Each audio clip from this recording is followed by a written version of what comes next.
Keith Plugged On. We're here with a review and thoughts on the Season 7 finale of Game of Thrones, titled The Dragon and the Wolf. Yeah, Game of Thrones. It's done already for the season. Because there's only 7 episodes.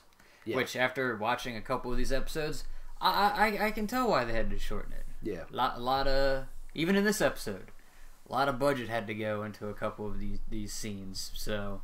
Yeah. Yeah. Yeah.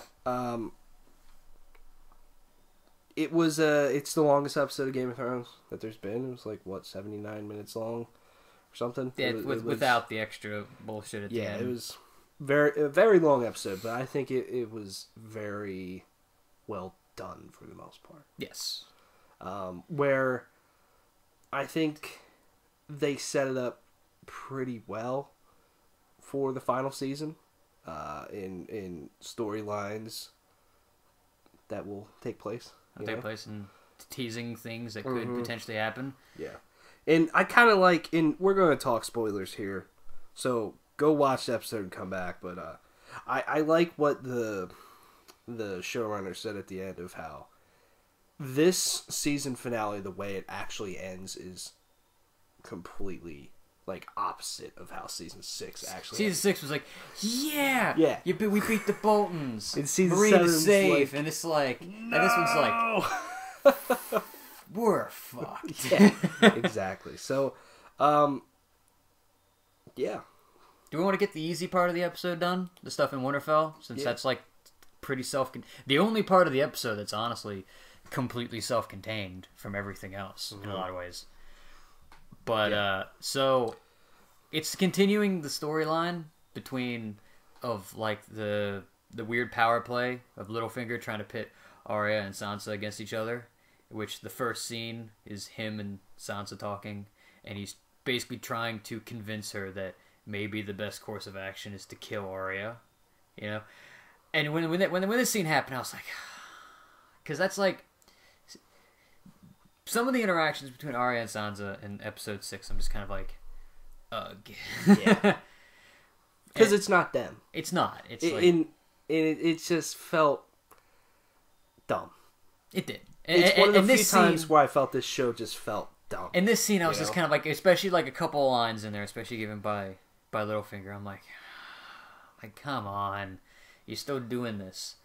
But then there's like a scene where all the lords or all the people in Winterfell are gathered into the Great Hall, and Arya is brought in, and it appears as though that Sansa's going to try Arya for treason, but then they pull a fast one on you, and it's for Littlefinger. And my God, dude, the tables turn really quick. Yeah. And it's, like I said, I kind of talked about this in the breakdown. I wonder if like this was planned for like a long time. But, like, I don't know. Like, I wonder if, like, after last episode, it was planned. Or, because, that was one thing I said. I was like, I wonder if this is Arya just trying to set things up. And now it seems, Sansa was in on it or something. Or eventually. So, and they bring up everything that he's done. Like, I mean, all the stuff. Killing Jon Arryn. Lying about the Lannisters being the one to kill Jon Arryn. Which, and I'm just... throwing it out because we didn't actually see it or anything. Bran was there in the hall, so I wonder if he somehow I assume that he had a good part to do with all of it, like especially the stuff that not everybody was aware of, like and then killing Lysa Arryn and betraying Ned and all that stuff, and basically it's like everything, and you just kind of see Littlefinger in the position he's never been in, which is where he isn't holding all the cards. Yeah. And it was a little weird and a little hard to watch, especially because he like breaks down at the end. Yeah. It's like it was a fairly good performance from what's his name, Aidan Gillen. Aidan Gillen. Because it's a side of Littlefinger that we've literally never seen before. Yeah. I think the very first thing that he says when he realizes like, oh shit. When he says like, Lady Sansa. Excuse me, Lady Sansa. Excuse me, I'm confused. Excuse me, Lady Sansa. What is this? How quickly he like ran some of those words together and everything. It's just hilarious. Also like but everything else. Also really like good. his facial reaction. He's like, Yeah, his eyes, the way his eyes just go like, what? Oh, shit. Yeah, I in ways I am torn because I didn't want Sansa or Arya to die. I just think that wouldn't be good. But Littlefinger has always been a very fascinating and mysterious character who has always been playing a lot of different cards and has always, thought of a lot of different outcomes of things. But it kind of makes sense to me, anyways, that Sansa would actually now turn that shit back around on him because he's been with her so long, manipulating her so long, around her and all that stuff, and she learned, like she learned how to think like him in a way, and to know like, yeah, this guy's just full of shit, sort of thing, Yeah, because like he plays on like it's one of those things where I'm surprised in some ways that he wouldn't have thought that this was an outcome because Sansa's very against him and doesn't want to be around him in the beginning of the season, like, and he's playing on like the insecurities. They get word that Jon has bent the knee to Daenerys, and he kind of plays like, you should be in charge now. He's playing her, or he thinks he's playing her like a harp, and it's just it's interesting to see him go, just because he's basically been, in some ways, he's the reason that everything happens. Like, for a lot of the stuff, for most of the plot lines, it's his fault. Maybe with the exception of Bran getting pushed, but that was like the catalyst for everything. Like, it's just weird to think. I mean, sure, it's only 6 episodes left, and 6 long episodes if rumors are to be believed. But it's like, it's gonna be weird to not have to look over your shoulder and worry about Littlefinger all the time. Yeah, exactly. And also, I mean, to me, and this is just my opinion, like, with the way these storylines are going for the final season, I don't know where his place was. I kind of got that after last season. Like once he proclaimed that, he's finally outwardly stated his goal, I'm like, you're not gonna last long. Yeah. And it's like, and that's kind of maybe one of the problems with the season in general, which I don't think is that much of a problem, because it's like, obviously somebody in HBO or the showrunners want their show to end, but like everything's converging, and so all of the side stuff's kind of got to get thrown.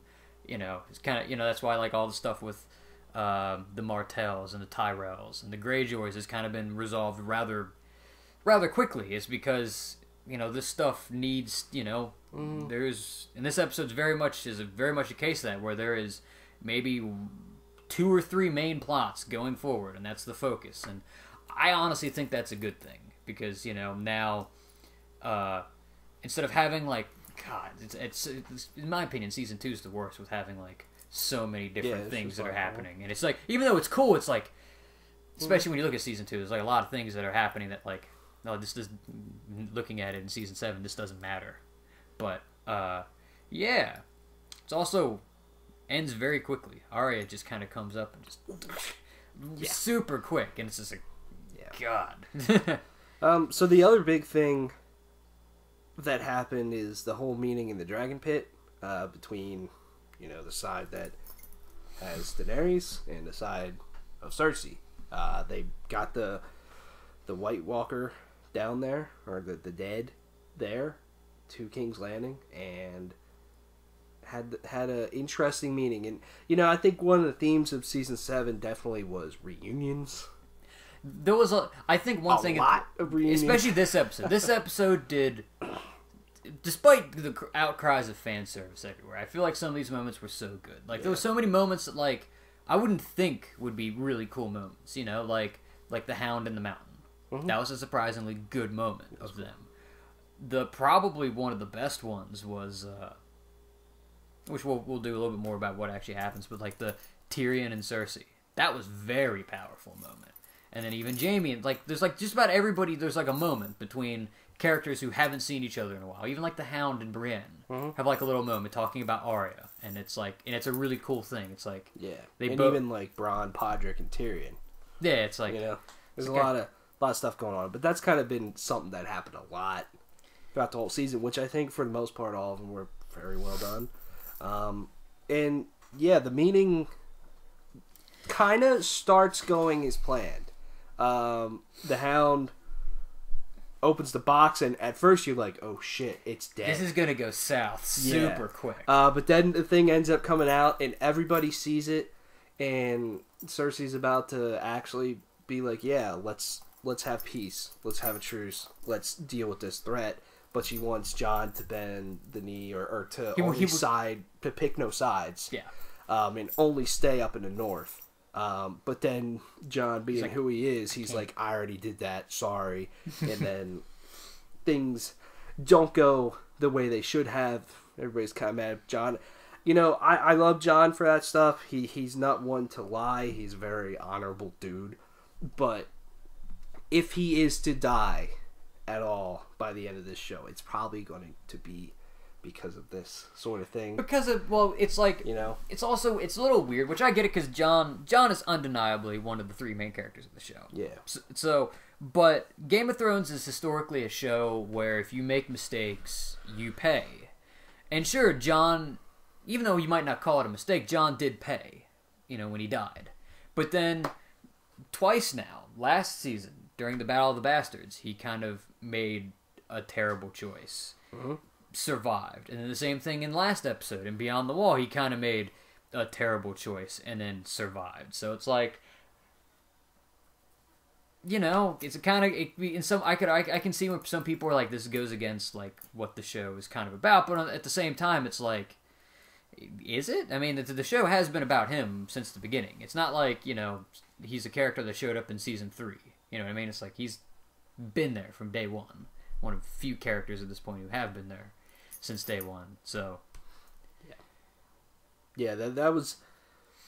I thought that whole meaning and everything, I thought it was very well done, and it was very awkward to watch. It was intense to watch at times, and I liked it. It went a very different way than I thought it would be. Like I kind of figured negotiations would fall apart at some point, but I didn't think it would be like that. Jon having already sworn to follow Daenerys.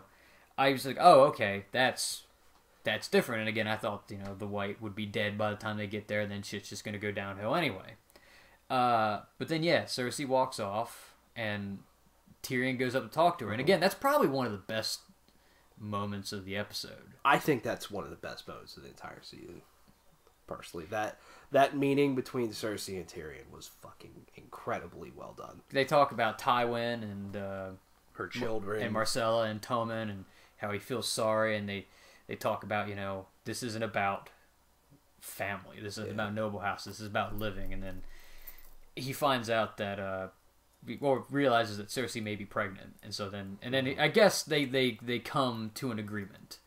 Yeah, we don't know how that got resolved, because Cersei then comes back out and says, we'll send our troops up north, but later, which we'll get to, she doesn't really want to honor that. Yeah. But we don't know what exactly was said so that Tyrion lived.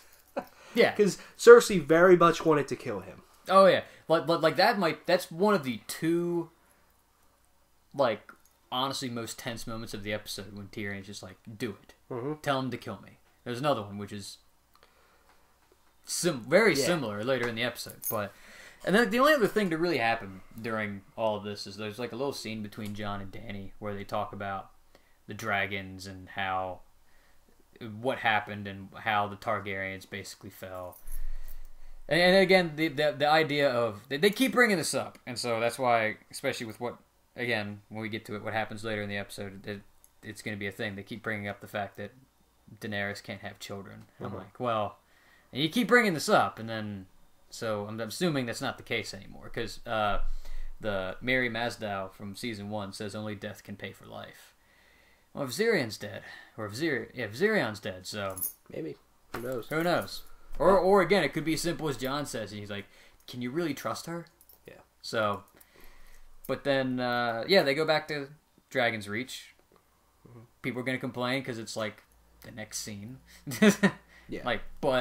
and it's talking about it opens up with talking about how Dany's going to get to the north, whether or not she's going to fly or she's going to ride along with Jon. There's like a showing of solidarity, and it's eventually decided on that.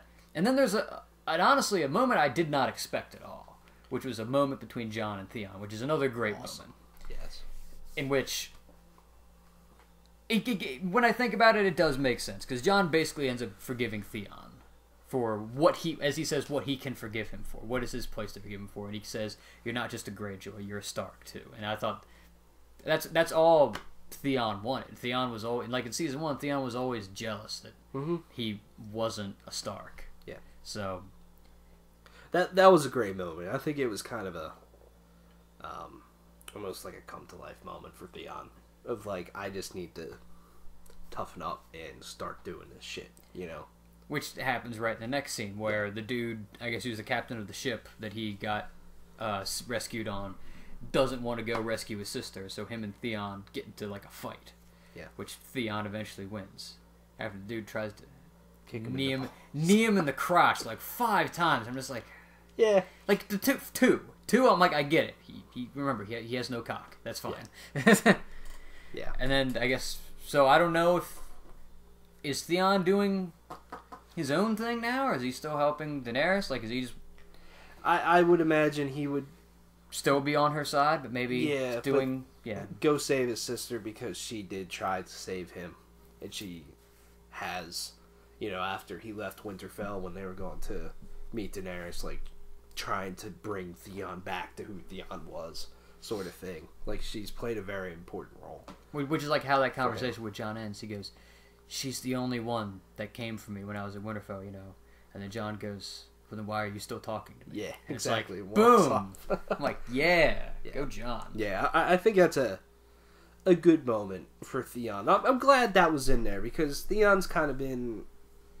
For the last 2 seasons. For the last 2 seasons, he's been very much in the background. And I know he's not a super essential character, but I still... I like his storyline, He's another one of those great characters where Game of Thrones introduces him and you hate them. Jaime and the Hound are great examples of this, where you don't like these characters, and then, but they build very great sympathetic stories, and you get to spend more time with them. And they become, honestly, some of my favorite characters. Like, I love the Hound, I love Jaime. Yeah. I don't think I like Theon as much, just because it's... Mm-hmm. But who knows, if they keep doing this, he could grow to that in the last season. So yeah, definitely another very interesting moment was between Cersei and Jaime. Yeah, and I mean, the order we're talking about, this isn't the order that it happened. Yeah, but this was a super intense moment where Cersei kind of tells Jaime, like, "You're fucking stupid. I'm not going to send my forces up north," when Jaime was planning for that, because Jaime believes that this threat to the north is a very bad thing, and they need to deal with it if they want to survive as a house. But Cersei, being Cersei, she doesn't believe that. She wants to use everybody fighting there to her advantage, and to, take out Daenerys' army or something, and take back the lands that is hers. That's pretty much what she said. But then she starts getting on to Jaime about, like, conspiring against her with Tyrion and all kinds of stuff, and Cersei acts like she's going to kill Jaime, which I was thinking, like, oh shit, I think she might actually do it, sort of thing. And then she's like, "No one walks away from me," and then Jaime says, I don't believe you, and walks away. And that's a crazy moment, because they've been together, since the first episode of this show, pretty much. They've been together through everything, whether they have agreed or not. Jaime, I don't think he still stays with her, even though he might not want to, because of how she is, and some of the crazy shit she's done, sort of thing. But this is kind of the moment of where they kind of split off, and that, to me, that's just a fucking crazy moment. That's a great moment for Jaime too, just because like he's better than that. Yeah, because he I mean, very much like in season 1, I think it's almost even like not a direct quote. I'm paraphrasing, but like he basically is like, I have no need for honor. Is basically that's his attitude, and now he's kind of become like another, like probably one of the most honor-driven characters. He's kind of has this newfound sense, and leaving Cersei behind, which, I mean, arguably has been something that's been brewing since the end of season 6, is extremely interesting. And, because, in some ways Cersei is more in love with herself than she is with Jaime, because they're twins. So that's, especially like in the books, because they're literal twins. But it also begs the question, is she pregnant? Who knows? Is it maybe she's sensing that she's losing Jaime, so she thought maybe this is how I keep him around? Maybe that's the one super intriguing thing about Cersei is you never fucking believe anything that she says. Again, the whole time during the meeting of the Dragon Pit, I'm like, you're gonna betray the fuck out of everybody, and I just kind of saw the moment coming. It's like, you're and Jaime just he's become a lot more like realistic. He's like, well, if the dead get through, they're going to kill us all. If we betray the word that we said to these people, they're going to come kill us too. And we can't win, Yeah, there's no way to win this, especially as he leaves, winter has hit the south finally. Yeah, which I love how they did that. It was just a very kind of quiet moment of like, oh shit. Very symbolic, because I like the shot of the snow falling on the map. Yeah. I'm like, that's very symbolic. I'm like, there you go. Yeah. That's why David Benioff and D.B. Weiss are fucking masters at this shit. Yeah. Despite whatever other problems, you might have with what they've written. It's like excellent. Yeah. Stuff like that. I think the only two other really major moments is so Sam arrives at Winterfell. Yeah. And after leaving Old Town, saying, fuck this shit, I'm done. Good for him. Yeah. Good for him, man. Exactly. And he starts talking to Bran about things and Jon and stuff, and then Bran finally reveals to Sam that Jon is not a Stark. Well, he's half Stark. Not Ned Stark's bastard son. Reveals, Rhaegar and Lyanna. Also, that they did get married, which you do get to see, which is potentially the guy who played Viserys. I mean, yeah, who's playing Rhaegar? Whatever. That was kind of that was an interesting moment. Interesting. And then before I want to talk about the slightly stupid thing. I mean, so the other thing that's kind of happening at the same time is they're talking about how Jon's actually the heir to the Iron Throne. You see shots of Jon and Dany on the ship banging #boat sex. Yeah. And like, I mean, that was something I saw. I was just like, this is gonna happen. Yeah. And Tyrion is kind of just there. I don't know if I wonder if he's like, I mean, this is the guy who made her maybe not made her leave, but convinced her to leave Dario behind because distractions. Mm-hmm. So maybe that's maybe why he's concerned on that, because this could be a big thing, and eventually once Jon and Dany learn what actually is the truth. I mean, that would be crazy. It's gonna be weird. It depends on at what point we find that out, because I don't know. I can't see them doing this and then having it all go away. Yeah. Especially because it happens at the end of the fucking season. Like, if it happened, like, earlier somehow, then maybe they could be like, oh yeah, they'll be pulled apart. I mean, there'll be tension, but... Yeah. And I mean, and it's not in a weird way. I liked the scene between them, how that worked out. It was, like, nice, because most times, sex on Game of Thrones is like...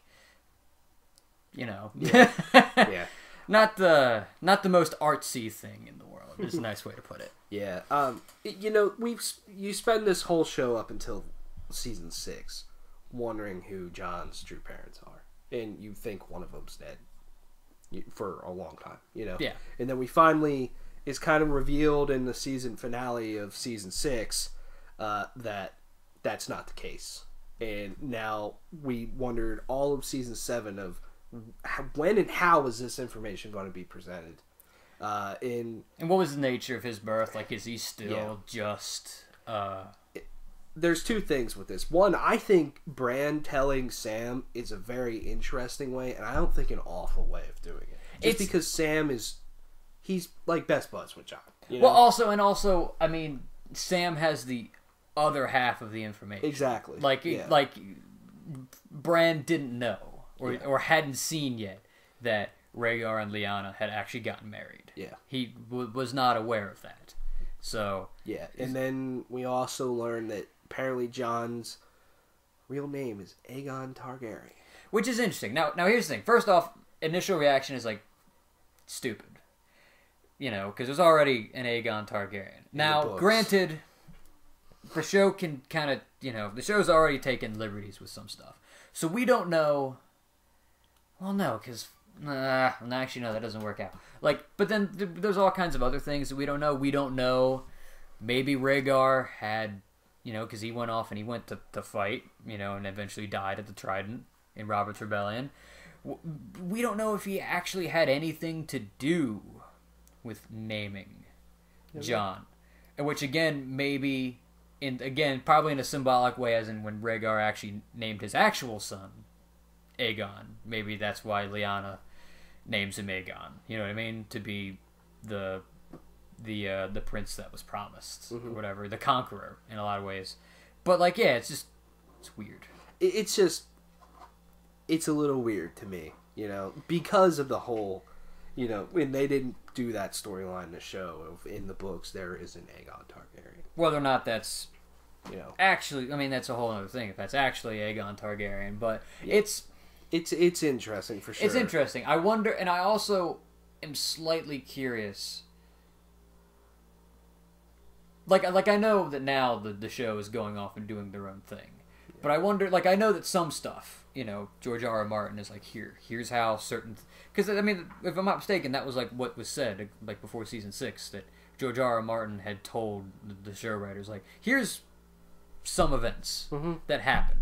I wonder, or some details. Like I wonder if this is actually one of the details. Yeah. Because I'm I mean, curious. Because I mean, I had heard rumors that his name was like Jaehaerys Targaryen, which kind of makes sense, because in Jaehaerys Jon, you know, boom, there you go. There's hiding the truth and, you know, behind a lie. But yeah, it's interesting. And I mean, yeah, this was something, when you call the episode The Dragon and the Wolf, this was something I kind of saw coming, this whole kind of dual play here. Yeah. So.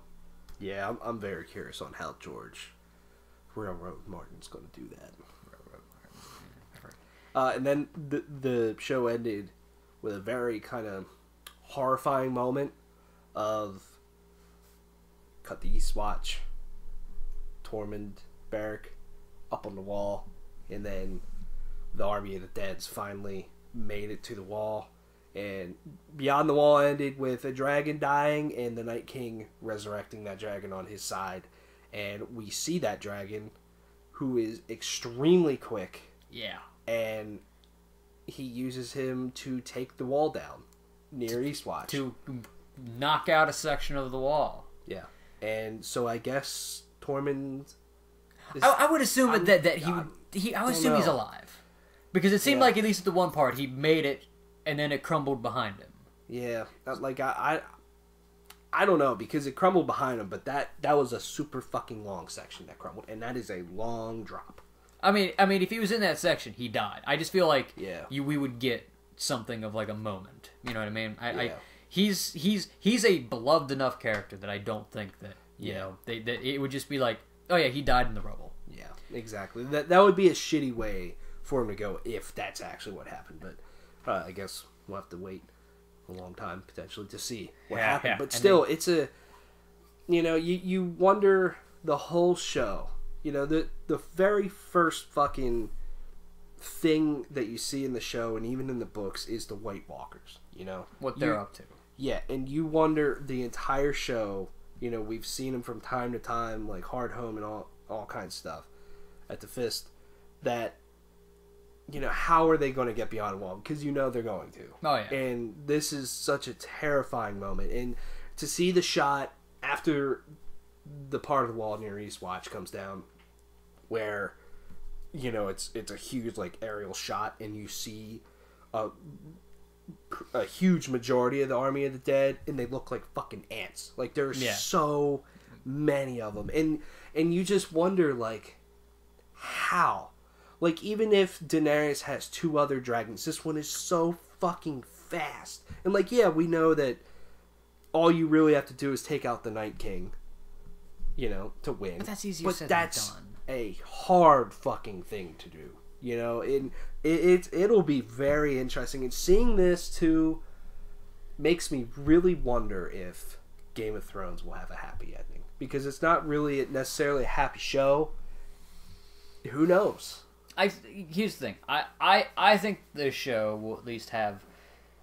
I think the dead will be defeated. It's just who's left. Yeah. Because, I don't know. Because the books I can definitely see having a much bleaker ending. Maybe, again, not having the dead win. Because that would be... I feel like that would be kind of cheap. Yeah. To go this whole thing. They're gonna win, but, I can definitely see the show having a much happier ending. I could see... Again, 3 main characters. I could see Jon, Dany, and Tyrion maybe all making it out, but then who knows who else would die going up until that point. Yeah, exactly. It's a good ending, but it's oh shit. And it's and I look at this ending and I'm like, fuck. Yeah. Maybe 2 years until the next one. It does suck. This season went so quick. I think overall, though, it was a pretty good season. I really like the season. I actually really like the season. Mm-hmm. I would probably... And maybe this is weird. Now, then again, this is also the season just happening, so maybe ask me again. And after Logan, once I'm able to process everything, I would maybe put this at it's my 3rd or 4th favorite season. 4 and 1 are my 2 favorites. But I could see this being up there. You can go on and complain about how time works in it, which, I don't think it was a big problem until Beyond the Wall, and even that was a little hokey with some of the things. Yeah, and which even then, it's okay, that's, you know what I mean, the events. And the outcries of fan service, you know what I mean? Mm-hmm. Some of the stuff makes sense. Hearing, I watched the stuff when they talked about Beyond the Wall, the polar bear. They were trying to do that since season 3, and every season they would hey, we want to do the polar bear, and they were no, we can't do it, and then just fuck it, we're doing the polar bear. And I make the argument that maybe I'm off base with this line of thinking, but I don't think you could go and it's fan service, you can't have fan service, but then turn around and get mad when the show doesn't have Lady Stoneheart. Mm-hmm. Because at this point, putting that in would that would be, that's fan service. Sure, it's what happens in the books, but that's fan service. So I'm just everybody's they want both. They want the books, but then this stuff. And it's I don't mind that the show is giving people what they wanted. Well, I don't mind that, and I don't mind that the show has done things differently, because I love the books, but the books do get a little too convoluted sometimes, and take very long for things to actually come to fruition or something like that. And I think some characters are done better in the show than in the books, too.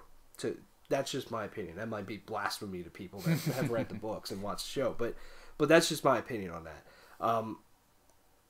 I love the show. Motherfucker, I want the next book so bad. It's just been too long. And it's fuck. I just want to know. I want to know George R. Martin's version. Because I could definitely see events not happening. That's the thing. I'm completely happy that the show is going a completely different direction than potentially with the books. Because again, I kind of said, somebody wants the show to kind of end, whether it's David Benioff and D.B. Weiss or HBO. Somebody wants certainly not HBO. I'm just throwing it out there. This show brings in numbers and dollars for HBO. So it's probably David Benioff and D. Boyce, or maybe it's not completely. Maybe it's a little bit of both sides. Like, you know what I mean? Like, maybe they're getting. Maybe they don't. It's like, okay, we don't like go on forever without having the books as a thing. Let's kind of You had a full season of stuff mostly that hasn't gone through yet. Okay, maybe we need to start thinking about ending this. You know what I mean? There's only 2 books left. But then also, I mean, they announced that they're doing they want to do the Confederates.